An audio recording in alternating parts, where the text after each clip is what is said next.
For being with us this evening. It's a pleasure, a privilege and a joy for me to be able to welcome Dr. Emily Michelson to deliver tonight's Wednesday evening lecture.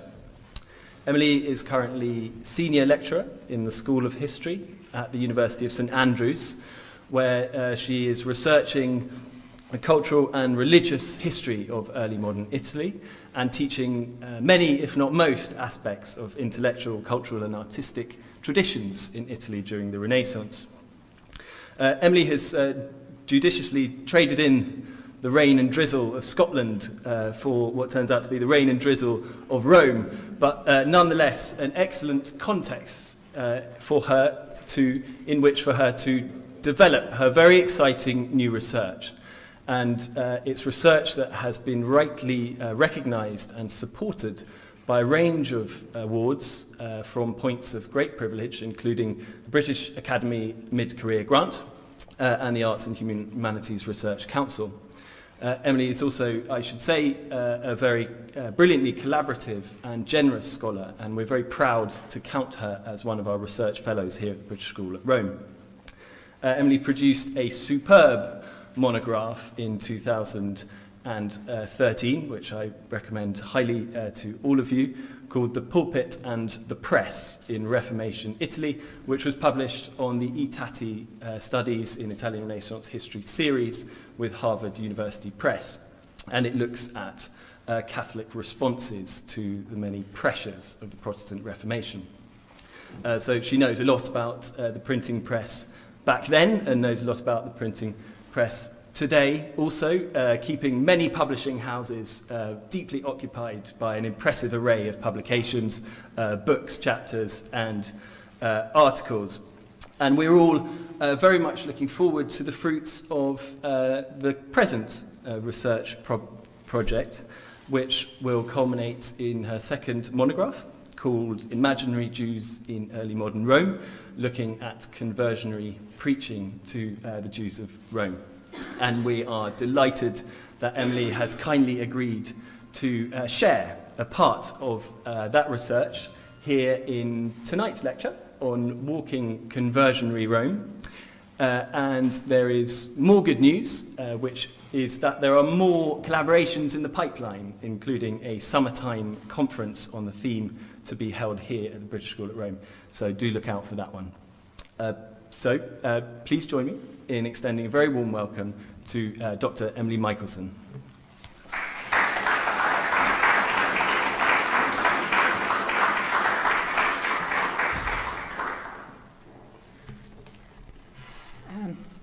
Tom is very free with the adjectives, but I will say I'm very pleased that you're all here. I'm happy to see you here, and thank you for coming. It is my absolute pleasure and delight to be a fellow at the British School at Rome this year and to be part of the 1718 cohort.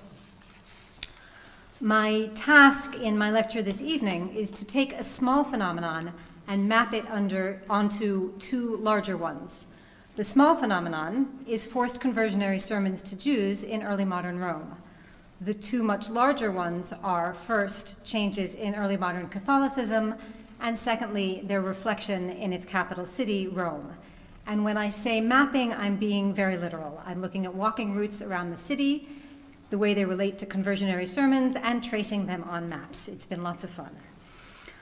My goal with this task is, first of all, to recreate much of the experience of conversionary preaching and the world around it, and to understand it in a more visceral way than you can from reading the sermons. And secondly, to see conversionary preaching as a lens on these broader changes that I mentioned, and indeed to see it as a microcosm of all of the broader changes, possibly the most fitting of all possible microcosms. Before I get to walking routes, I'm going to take a step back and explain the broad changes that we're seeing in the early modern period, in early modern Catholicism, in Rome, and in conversionary preaching. In the century and a half after the Reformation, early modern Catholicism became global Catholicism, or what Simon Ditchfield calls the first world religion, as he will surely call it in his talk here in 2 weeks.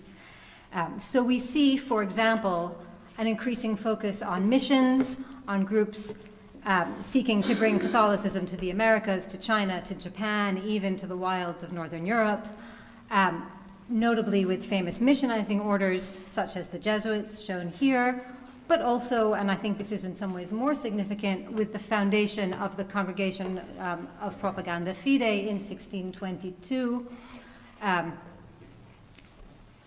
its position here in its former space in Piazza di Spagna, which was founded for the purpose of training missionaries abroad.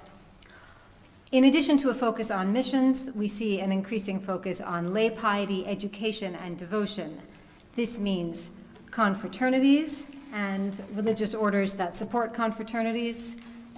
Here's Philip Neri, who founded the Congregation of the Oratory on the right, and Mary Ward, because we ought to have an English example at the British School, on the left. We also see a range of new devotions and religious rituals, and right alongside it, a rise in triumphalist rhetoric in the face of new enemies, triumphalist Catholic rhetoric. We see this in sermons, in literature, and in paintings. And it's very much developed in the face of the perceived threats of Protestantism and the perceived threats of Turks as a general and undefined undistinct category in Catholic thought. The triumphalism also extends to papal absolutist pretensions, which we will see manifest in Rome. In the city itself, religious institutions sought to redefine Rome as the fitting capital of a world religion. By the 17th century, that means consciously seeking ways to turn the city into a living, working model of faith, and to celebrate its position, as they saw it, as the beacon from which shines the light of Catholic piety to every corner of the world.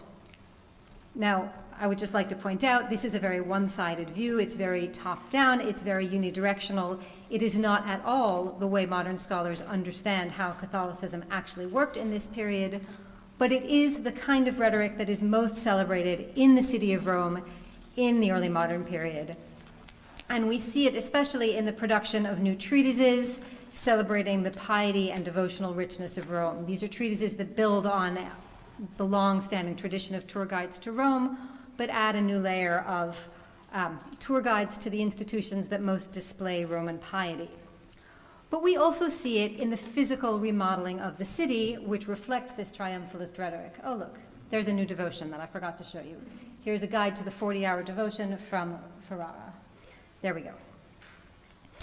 Right, so we see this in the remodeling of the city, most notably started with Sixtus V, the straight streets, the punctuation with pyramids topped with crosses so that you know who's on top.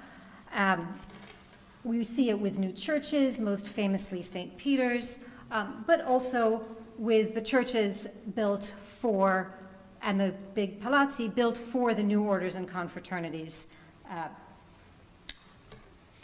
that characterize Rome in this period. I realize that I'm speaking to a room in which some of you are far more expert in this than I, but I'm going to review it anyway. In addition to the new churches, we also see a general cleanup of the city.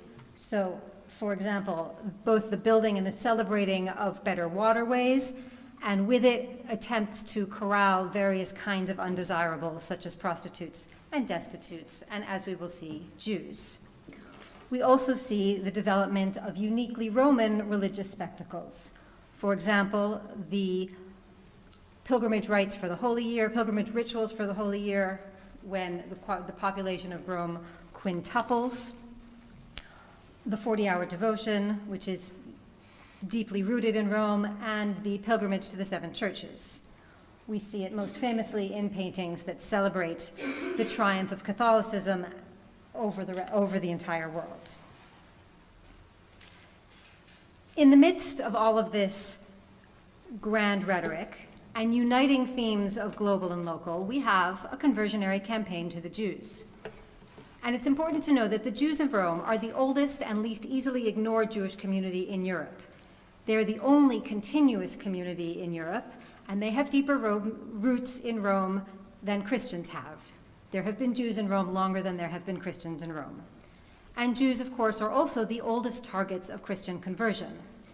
And Over centuries, the church has developed many, many methods for dealing with or for seeking Jewish conversion, most famously in the medieval disputations.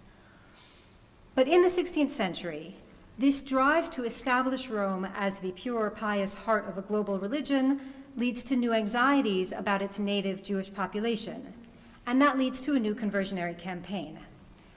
That campaign took place on many fronts. So, first starting with the with the foundation of a confraternity and a casa di catecumeni, the house for catechumens, in 1543. This is slightly later, the College of Neophytes, but it's the closest picture we have. The Talmud burning in 1553, the foundation of the ghetto. In 1555, tax breaks for converts, all sorts of tools go into this arsenal. We also have the development of new literary anti-Jewish or conversionary polemics, a whole new spate of them, published in the late 16th through the 17th century.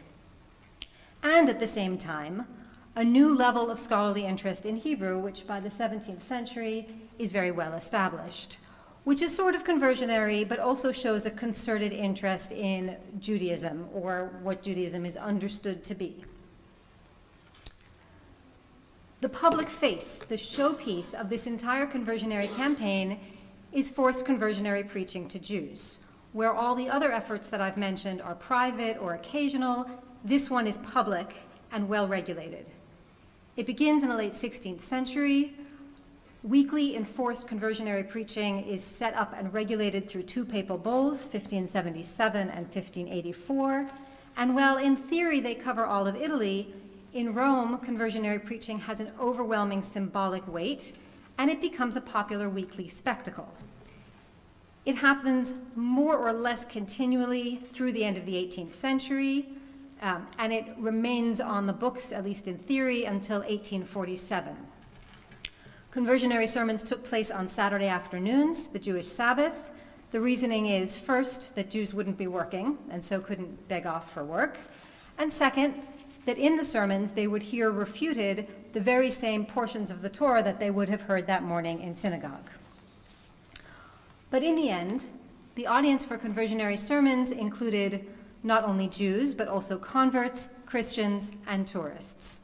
I'm not distinguishing Christians from tourists. I mean Catholics who live in Rome and people who have come to Rome to visit.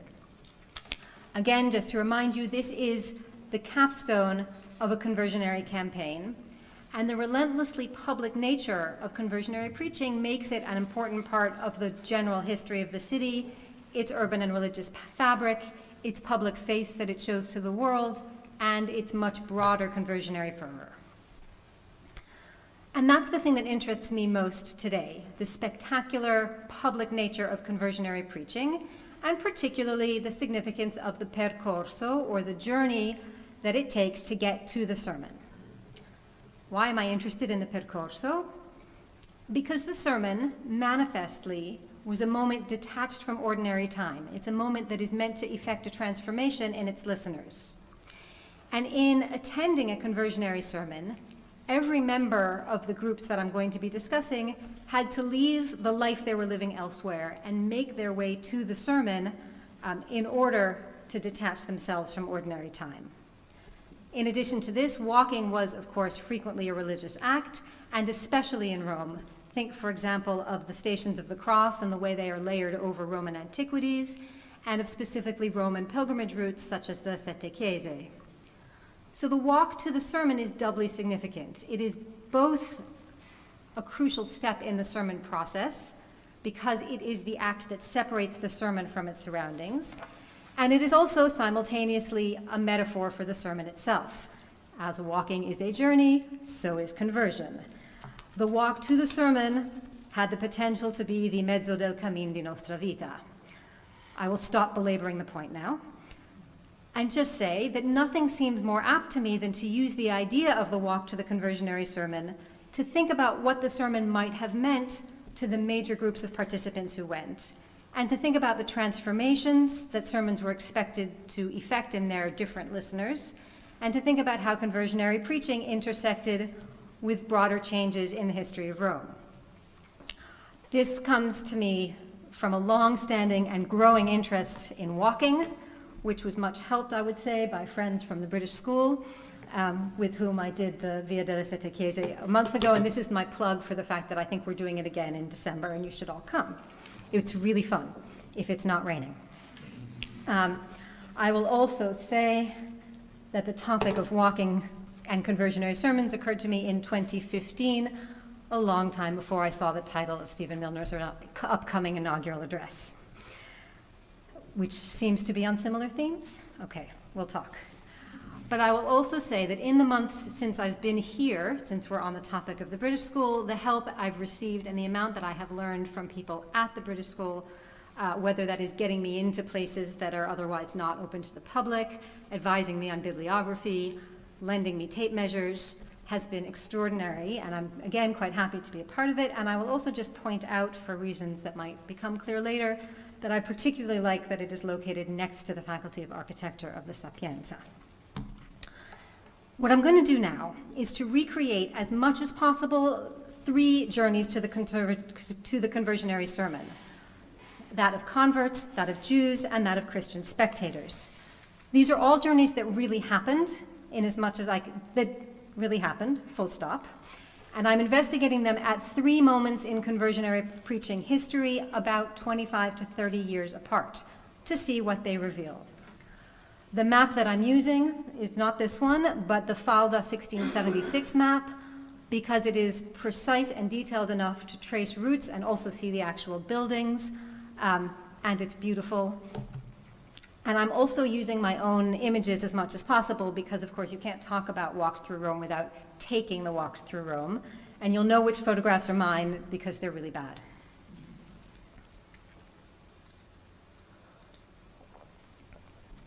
First, we have to look at where the sermons were held.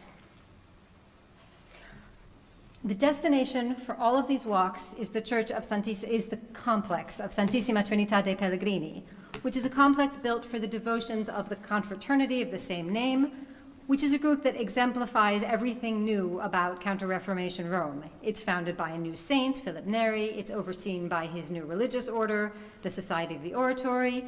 It's primarily devoted to a new religious devotion, caring for the enormous crowds of pilgrims during holy years. And it becomes arguably one of the most powerful confraternities in Rome, and certainly one of the largest. The buildings in the Trinità dei Pellegrini complex were always at least semi-public spaces. The first church here was built between 1587 and 1603. This is a later facade. The large complex next to it, that you can just see the beginning of here, was meant for housing Holy Year pilgrims, with space to sleep them, feed them, and critically wash their feet, a highly symbolic moment in a Roman pilgrimage. That is called the Hospitio, that space.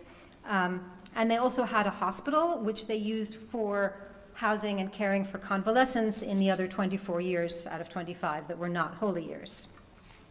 The Risorgimento hero Goffredo Mameli died here. I mention it only because I live on the street named for him, and so I think there's karma there. The central Hospitio was a vast space where onlookers would come to watch this stage spectacle of foot washing, cardinals and popes with their cassocks pulled up to their elbows, washing the very dirty feet of very dusty pilgrims. We know that Clement VIII came in 1600, Urban VIII in 1625, Innocent X in 1650, and so on. But the center of the confraternity's own devotional activities was the oratory, which is this space here. If this is the actual church of Trinità dei Pellegrini, this is the Hospitio, and the oratory is at the other end. This is the space where the confraternity welcomed its new members, prepared for processions, recited the Office of the Virgin on festivals, sang psalms during Lent, and it becomes also a primary place of instruction for confreres and their families. But the public and private aspects of the confraternity's activities overlapped in the conversionary sermon, which took place in the oratory and not in the Hospitio. The confraternity was chosen to host conversionary sermons in part because of its general competence and suitability, but also because it actually had an oratory. Jewish bodies, particularly those, even those supposedly on the brink of becoming Christian, nonetheless presented a problem in the early modern world. They could not enter Christian churches, and yet they were supposed to be preached at within a Christian space. An oratory, which is consecrated but not actually a church, provided the answer. You can see here that the oratory is part of the overall church complex, but it has its own separate entrance at the back on Via delle Zoccolette, where it faces the opposite direction from the church. And within the complex, it's kept separate from the other functions of the confraternity.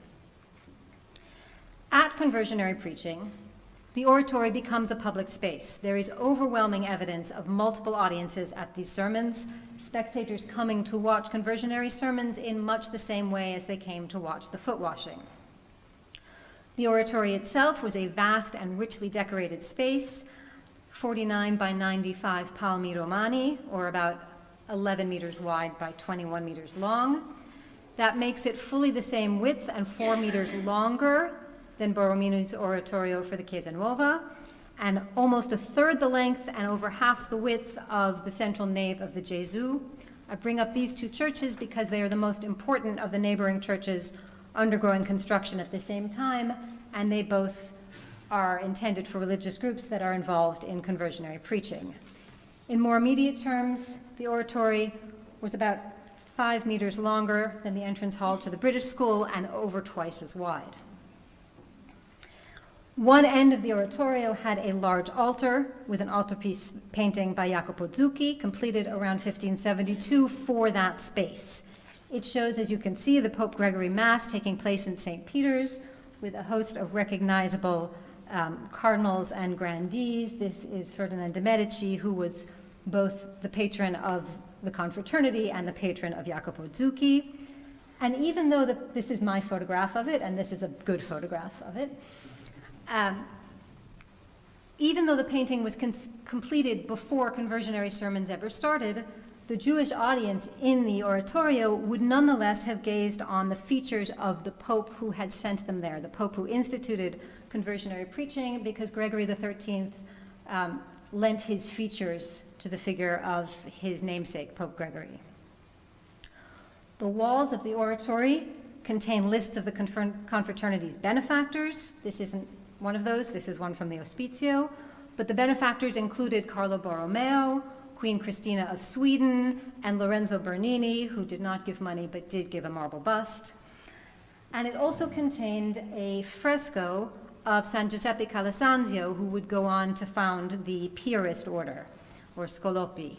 As a young man, Calasanzio had come to Rome precisely for the chance to join up in the activities of Trinità dei Pellegrini. And the presence of this fresco seems to confirm his participation in its activities. His vita even says that he gave conversionary sermons. Whether or not he did, visitors to the oratory would not have been able to forget the confraternity's vigorous growth, its prominence, and its very lofty connections.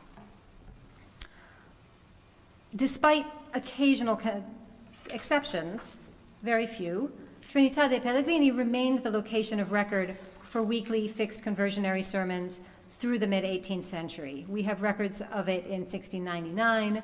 We have a fascinating letter from the early decades of the 18th century,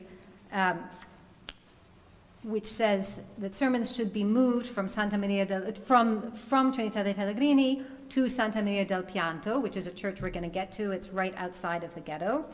And the reason for that, says the author, is that Jews were reluctant to take their young children out of the ghetto for the sermon, so they only sent people who were 20 or over. They were too old to be persuadable, and so conversionary sermons weren't doing very well.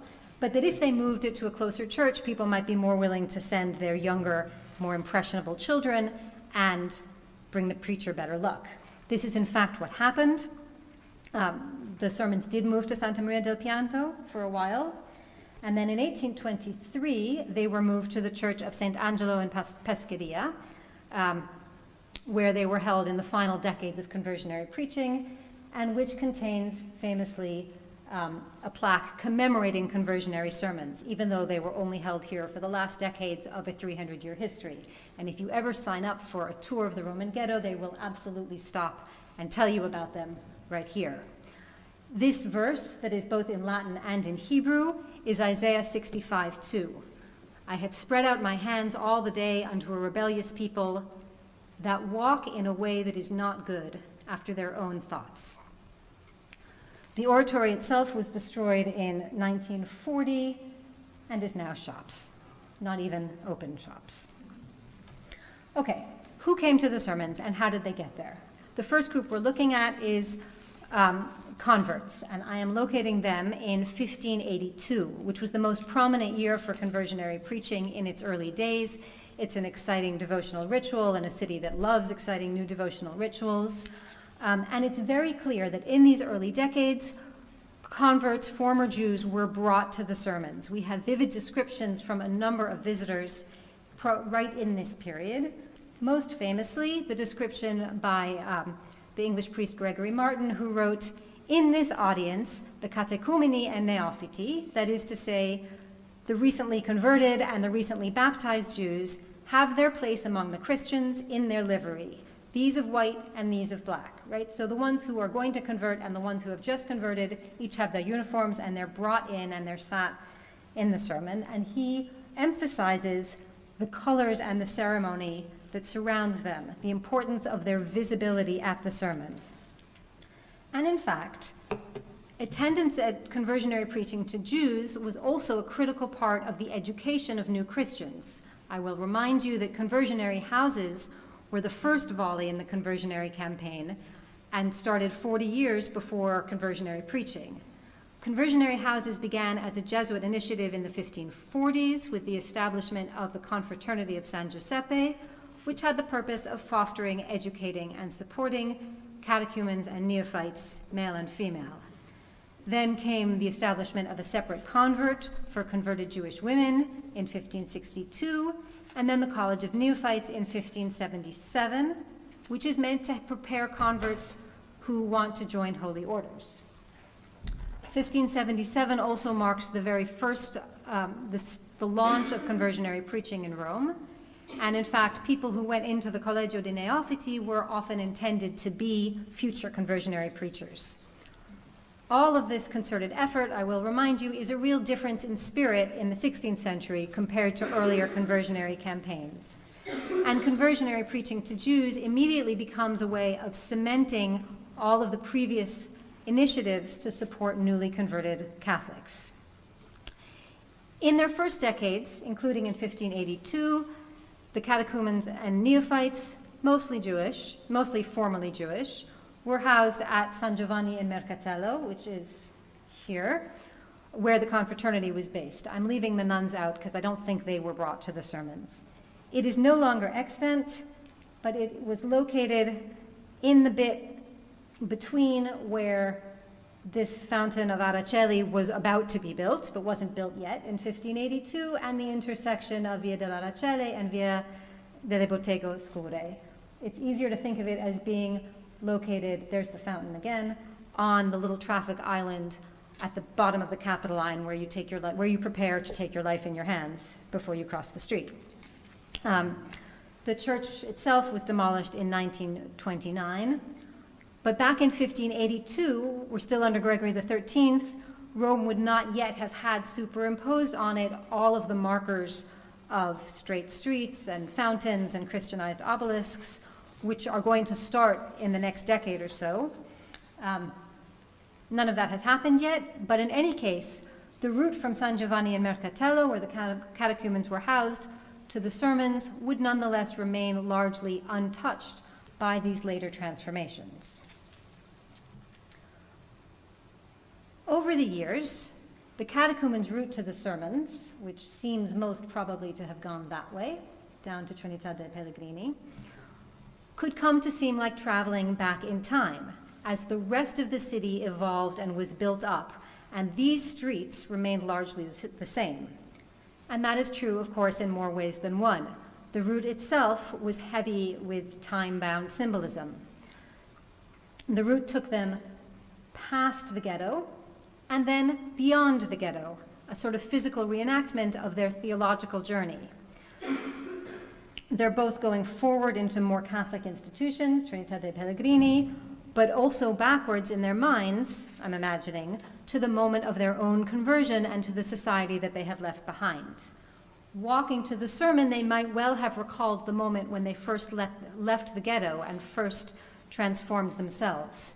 This could be a very dramatic moment. In a later period, we have a record that says, when the cardinal vicar has enough evidence that someone of either gender wants to convert, he sends someone to collect him from his house, usually the rector of the catechumeni, who comes to the ghetto in a carriage. Jews were forbidden to ride in carriages.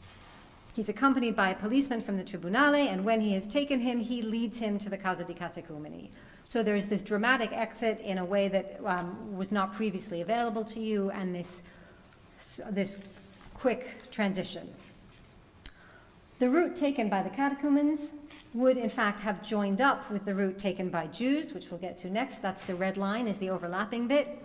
And converts knew that at the sermon they would very likely see their former co-religionists and probably even their family members. The sermon was the only place where this was tolerated. Catechumens and neophytes were strictly forbidden from working with Jews, entering Jewish houses, and sharing food, and Jews too were forbidden from going anywhere near the Casa di Catecumeni. At the same time, the route also contained prompts towards the life that they were heading into. It goes right past Santa Caterina dei Funari, again a good photograph, my photograph, whose inhabitants had a parallel story to the catechumens. It's a church that houses another confraternity led by Jesuits for the purpose of overseeing a group in need. Santa Caterina had been repurposed very near in time to San Giovanni in Mercatello for the povere zitelle, destitute girls who were at risk of becoming prostitutes, who were often, in fact, the daughters of prostitutes. The church would have symbolized the amount of papal and clerical and lay support that was pouring in for charitable institutions as part of this broader process of ritually purifying the city. In the first decades of conversionary preaching, the catechumen route also aligned with the route that one of the first conversionary preachers to Jews would have taken. This is Evangelista Marcellino, whom I've been working on for a long time. He's an observant friar who lived and worked in Santa Maria in Araceli. He was famous in his day, much beloved, put forward for sainthood after his death. And in 1583, he published the volume of conversionary sermons that he had delivered the year before, the only example of printed conversionary sermons in Rome from this period. The new converts lived in the shadow of his church and monastery. There's the bottom of the big scalinata of Araceli, and there is the Casa di Catecumeni. I tried to get the bottom of the stairs and the fountain in one photograph without dying, and I almost did it. So they lived in the shadow of his church and monastery, and I like to speculate that perhaps he left for the sermon and just picked up the catechumens along the way and walked with them. To give a brief summary, public preaching gave weight and prominence to a mounting conversionary campaign and served as its capstone. Over the next decades, members of the confraternity of catechumens would have seen dramatic changes to their city, which celebrated the same kind of Catholic triumphalism that they themselves were meant to encapsulate and represent to the public. In much the same vein, the confraternity itself grew and gathered strength, eventually outgrowing the premises that I've just shown you and moving to more permanent institutions. So both in its direction generally and in the streets that they chose, the walk to the sermon reflected the past that they were meant to leave behind, as well as the future they were going to.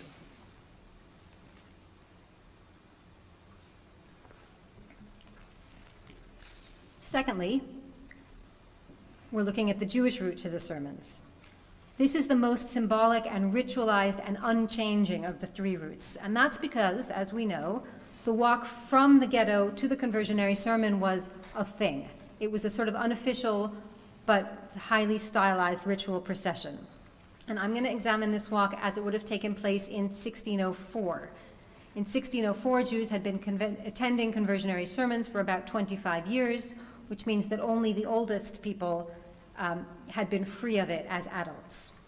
1604 also marked the year that a new and influential preacher, Pietro Picchi, was hired to do conversionary sermons. Picchi was an especially nasty piece of work. He's far on the sharp end of what we might call the carrot to stick spectrum.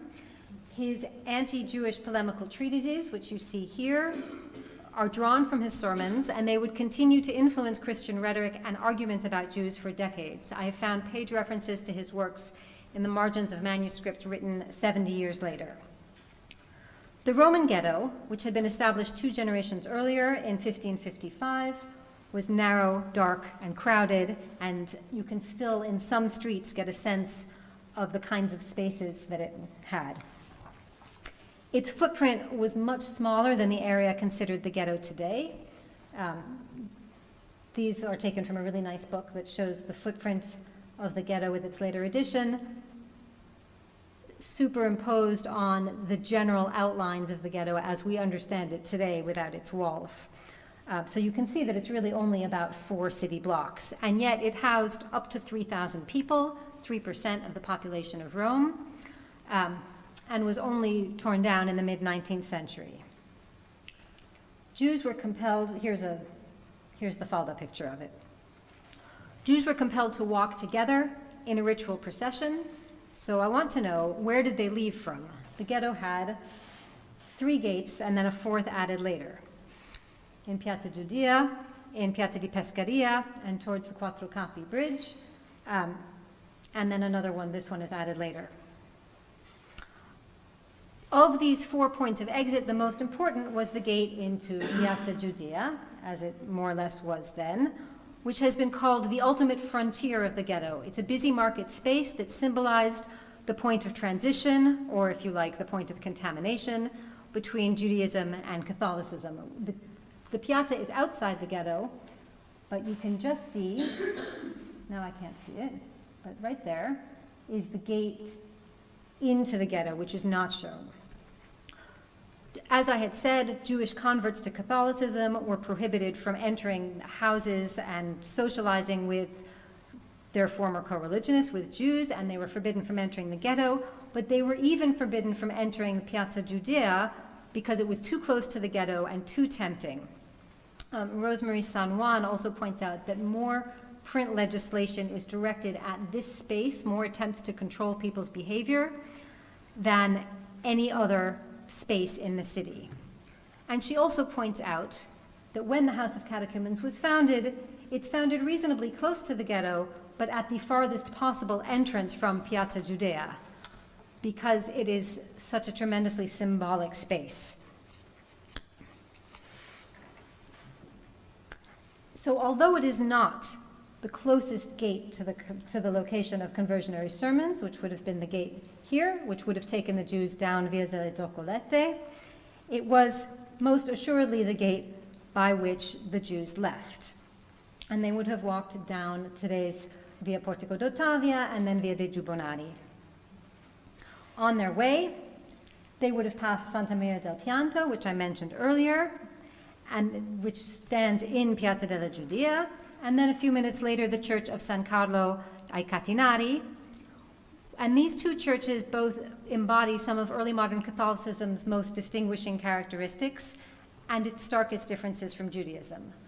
Santa Maria del Pianto was built on the site of a miraculous image, a weeping Madonna, and San Carlo ai Catinari was renamed in honor of Carlo Borromeo, one of the church's most charismatic saints.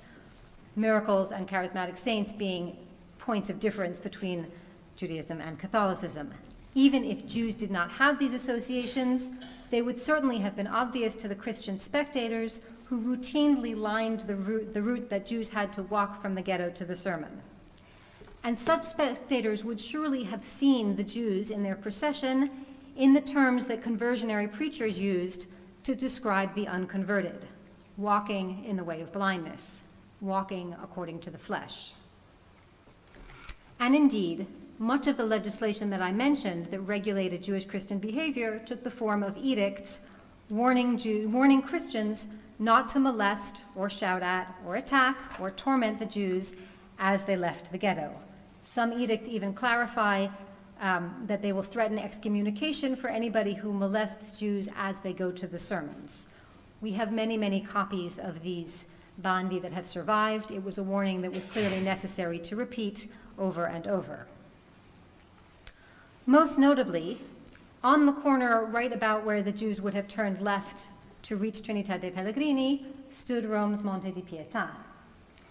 Monte di Pietà were small loan organizations which had been founded in Italy for the singular purpose, the only purpose, of undermining Jewish banks and lending institutions.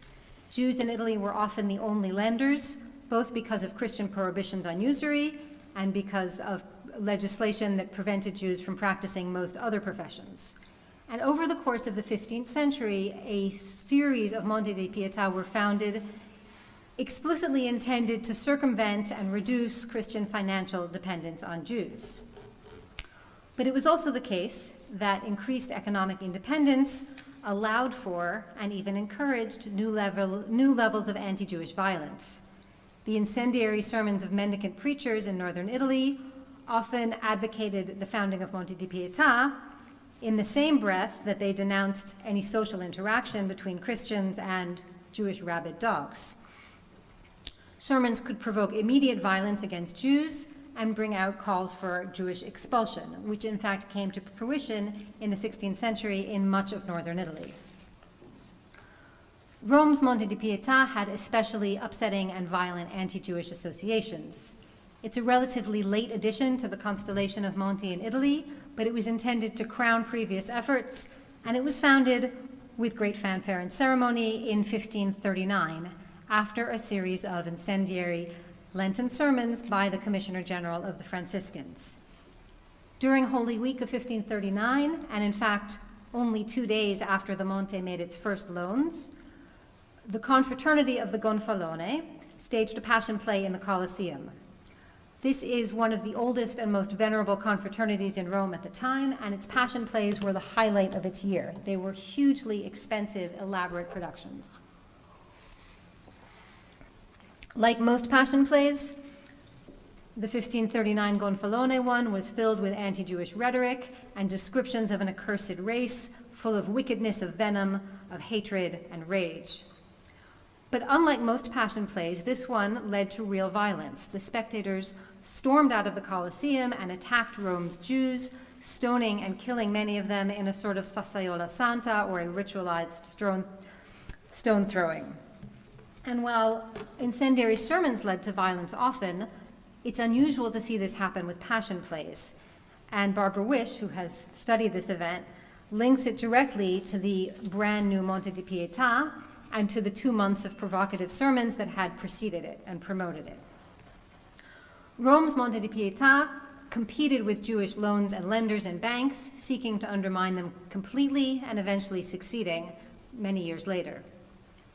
But the moment when the Monte di Pietà first reached stable enough financial footing to meet the goals with which it was founded coincided with the moment when conversionary preaching first took off, the early 1580s.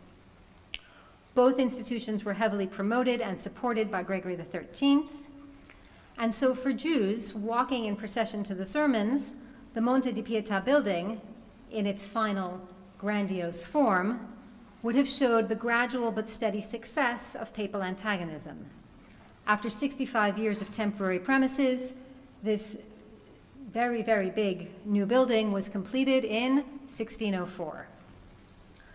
The building represented both economic and religious antagonism. Besides the attempt to control Jews financially, it could also only have reminded them that Rome had attempted to match and then surpass the levels of violence and degradation that characterized northern Italian incidents, and in particular would have reminded them of the 1539 Holy Week attack that had marked its founding, and which in 1604 was still recent enough to be a story that you heard from your grandparents. At the sermon itself, the attendance and behavior of Jews was heavily scrutinized and policed, and it's well documented that Jews resisted conversionary preaching with every means at their disposal, and that conversionary preaching rarely won converts. When Jews did convert, it was because of other incentives. And without arguing any kind of strict causality, I would suggest that a percorso like this one, whose structure emphasized layers upon layers of antagonism and difference, stacked the odds against conversionary preaching ever having any success. The third and final journey that I want to show you is that of a non-Jewish spectator at the sermons, which I've located in 1645. Now, as I've said, we have evidence of many categories of spectators. Notably, members of the hosting confraternity of Trinità dei Pellegrini received an indulgence for attending conversionary sermons. I'm only mentioning this now because the first time that sermons to the Jews appears in the lists of indulgences that are granted to the confraternity is right in this period, in 1640. But you can see it right there. That entreverranno alla predica che si fa agli ebrei. And it stays in the constitutions through the 19th century. They received an indulgence of 50 years to those deputized fratelli who, wearing the sackcloth of the archconfraternity, attend the preaching to the Jews, which is usually held for them in the oratory of the said confraternity. 50 years, as far as I can make out, is an unusually powerful indulgence. Almost all of the other indulgences that they get are for a period of months up to 7 years. So attending a conversionary sermon was somehow unusually meritorious. Was it especially difficult? I have a theory about why this suddenly happens. But in addition to confraternity brothers, another audience is cardinals and local Romans who are discussed in various related sources. So we have records from local Romans who, in their diaries, record sermon attendance in general and include sermons to Jews. If you look very closely, you can see here it says, andai alla predica ai Giudei, alla Trinità, alla predica dei Giudei. And then here we have Marcellino's volume that I showed you earlier, which is dedicated to the protector cardinal at the time, Santoro, and then names 2 other cardinals and discusses how they regularly came to the sermons and probably didn't need to read his book. We also have a lot of foreign visitors who wrote about conversionary sermons in their travel journals. For the 16th century, this included Gregory Martin, as I mentioned, also Anthony Munday and Michel de Montaigne, who all write about it. But the spectator I've chosen is the English diarist John Evelyn, who spent 3 months in Rome in 1644 and 45 and left a lengthy description of his visit in his 6-volume diary, in which he helpfully noted where he stayed so that I can calculate how he got to the sermons. And he says, the utmost house on the left as you ascend Monte Trinità, which, as you can see, does not yet have its staircase. And he describes the sermon very vividly. He says, a sermon was preached to the Jews at Ponte Sisto, this is about the 2nd week of January, 1645, who are constrained to sit till the hour is done, but it is with so much malice in their countenances, spitting, humming, coughing, and motion, that it is almost impossible they should hear a word, nor are there any converted, except it be very rarely. He then meets a conversionary preacher. This is how we know that he actually went to the sermon, because he's famous for filling things in after he gets home reading guidebooks.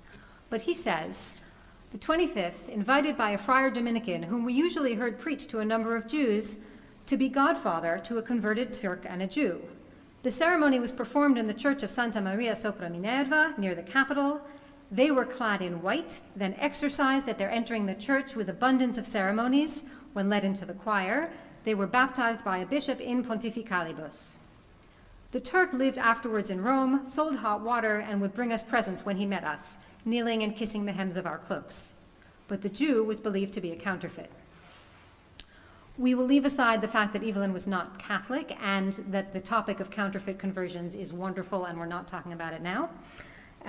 And instead move on to the fact that the friar in question whom he met was Gregorio Boncompagni Corcos degli Scarinci.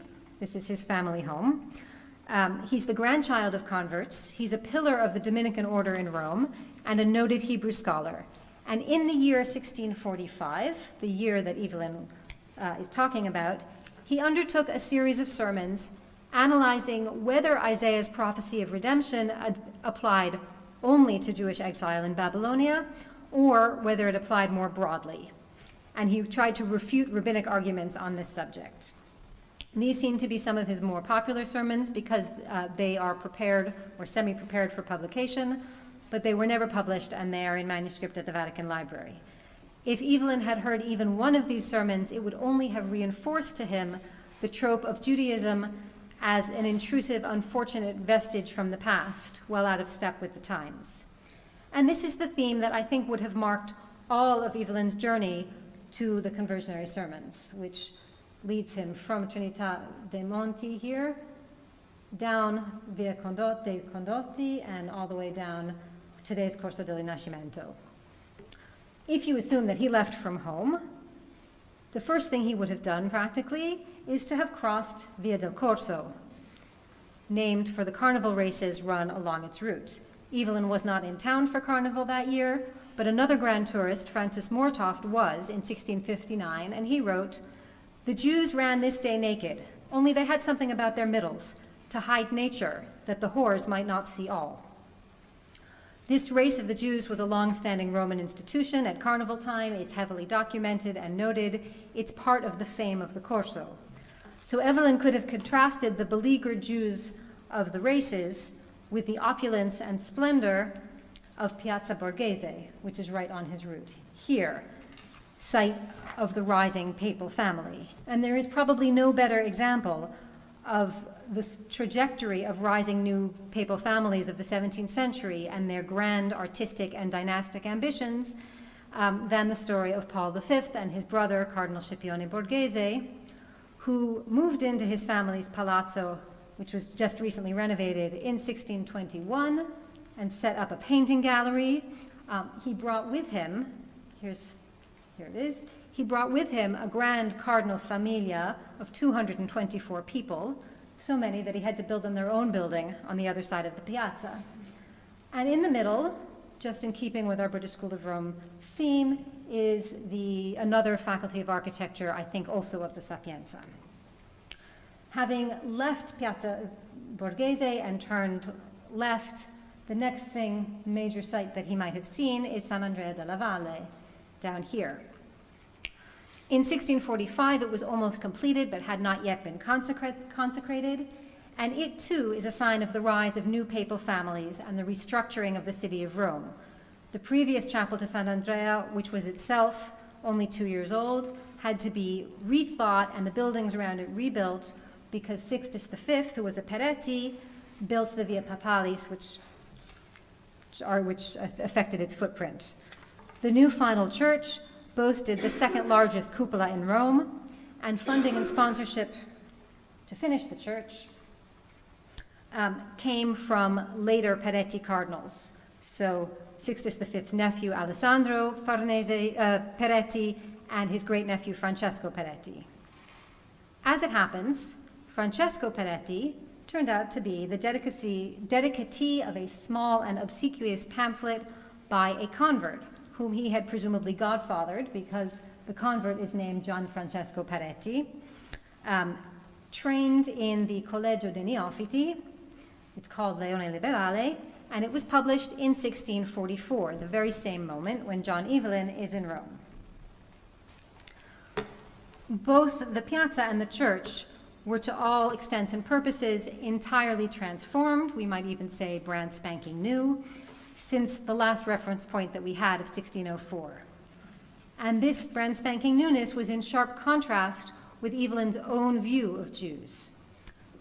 We saw that he said there was malice in their countenances, and that might seem understandable at a forced and hostile sermon, but he also calls Jews mumbling, barbarous, howling, slovenly when he visits them in the ghetto, very poor and despicable beyond what they are in other territories of princes where they are permitted.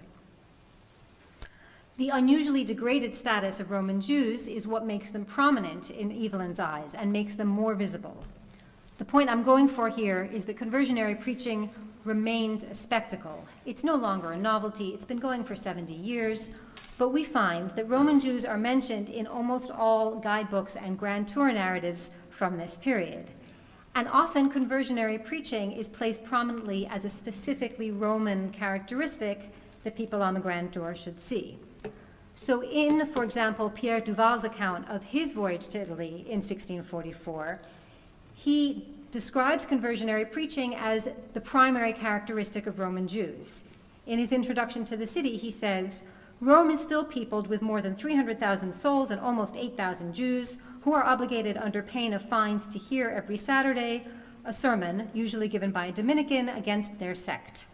They also have their own quarter where they must stay at certain hours." So for him, the thing about Roman Jews is conversionary sermons. Richard Lassalle's 1670 The Voyage of Italy makes conversionary preaching into one of the primary features of the entire city. He has this general introduction to Rome, which is a sort of sequence of what shall I say about this, what shall I say about that, and he says, "What shall I say of the weekly sermons to the Jews upon Saturday, where they are bound to be present, to the number of 300, where the Pope entertains a learned preacher to convince them out of their own scriptures, and those that are converted are provided for in the hospital of the catechumens, till they be thoroughly instructed. I have seen divers of them baptized." Note that his view of the success of conversionary preaching is completely the opposite of Evelyn's, who didn't see anybody baptized and said it was completely unlikely. This shows us how much the significance of conversionary preaching lies in the eye of the beholder. It is a spectacle. It doesn't hurt that Lascelles was Catholic and Evelyn was not, a fact he presumably did not mention to the preacher who asked him to stand as godfather. Long after the novelty of conversionary preaching has worn off, visitors to Rome emphasize it as part of the city's urban fabric, part of what makes Rome unique. And I would argue that the importance of these spectators is only growing in the 17th century. One reason for this is that converts no longer go to conversionary sermons. They have their own complex at Santa Maria ai Monti, which was finished in 1634. It houses the catechumens, the nuns, and the Collegio dei Neophytes. And if you walk it, it is notable that it is distinctly uphill from the ghetto. Their conversionary preaching is done in-house. As it happens, in keeping with our theme, right there, or I guess there, is yet another University Faculty of Architecture. They're following me. But how do we know that the catechumens are no longer going to the sermons? Because there's a manuscript sermon from the same Dominican who met Evelyn, in which he notes that by the order of Gregory XIII, the neophytes of the college every Saturday must come to the sermon at Trinità, where they had a special place with a carpet on it. But ever since they went to Madonna dei Monti, they don't come anymore because they attend the litanies which they sing every Saturday in church.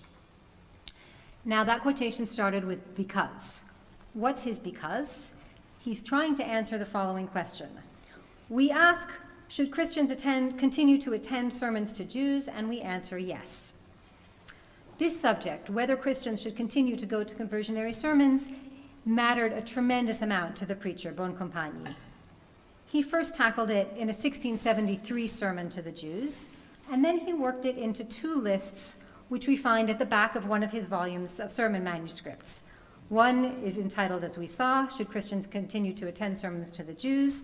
And the other one is called Reasons Why the Sermons to Jews Should Be Made Public. That list, which is a compilation of ideas that he had worked out in the sermons, later made its way into the Bibliotheca Magna Rabbinica, which is the monumental 4,000-page bibliography of Hebrew scholarship compiled by Giulio Bartolocci.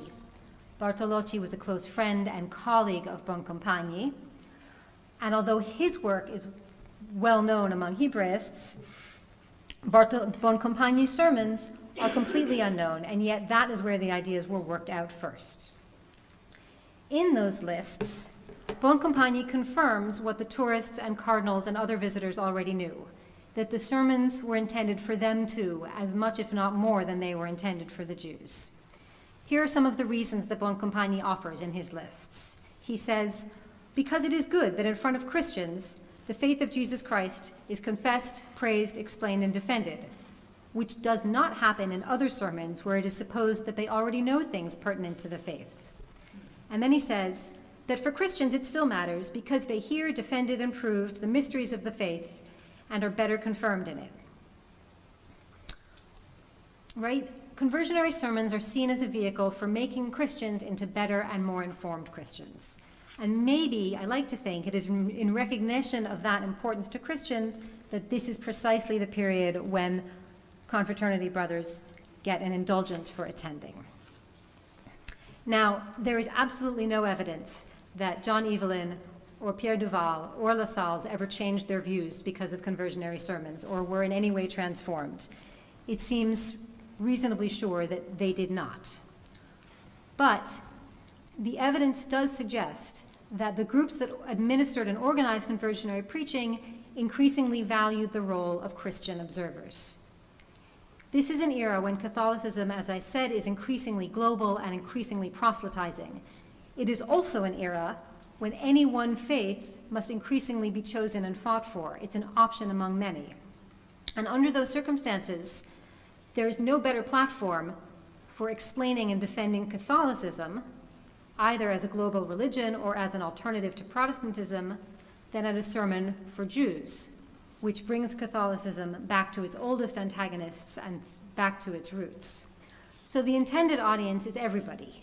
And if the intended audience is everybody and not just Jews, then the preachers are doubling their chance of success.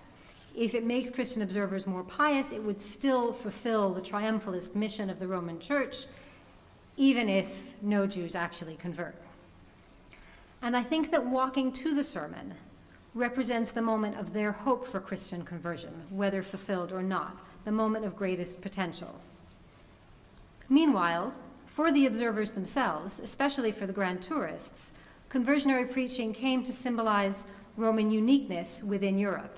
Its pageantry, its piety, or its popery, depending on how you saw it, and its insistence on displaying Jews as part of its spectacle of devotion. The journey to the conversionary sermon encapsulated all of the differences between the newest aspects of Rome and its very oldest features.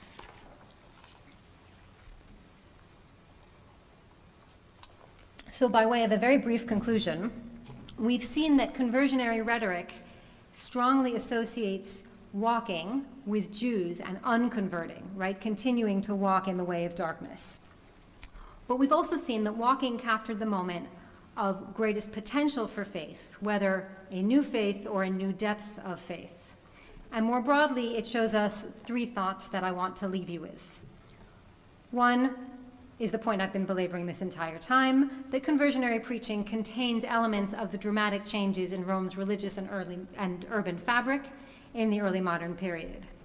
And as a result, the conversionary campaign towards Jews cannot be separated from the rest of its history, both religious and urban.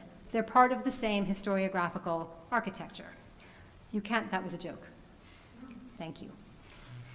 You can't study Jewish history without its Catholics, and you can't study the religious history of Rome without its Jews. You can't put Jewish history into a ghetto because it is intrinsically and inextricably bound up with all of the roots that characterize Rome. And finally, that walking best captures the ways that the city itself continually sought to remake and indeed convert itself, both physically and spiritually. Thank you.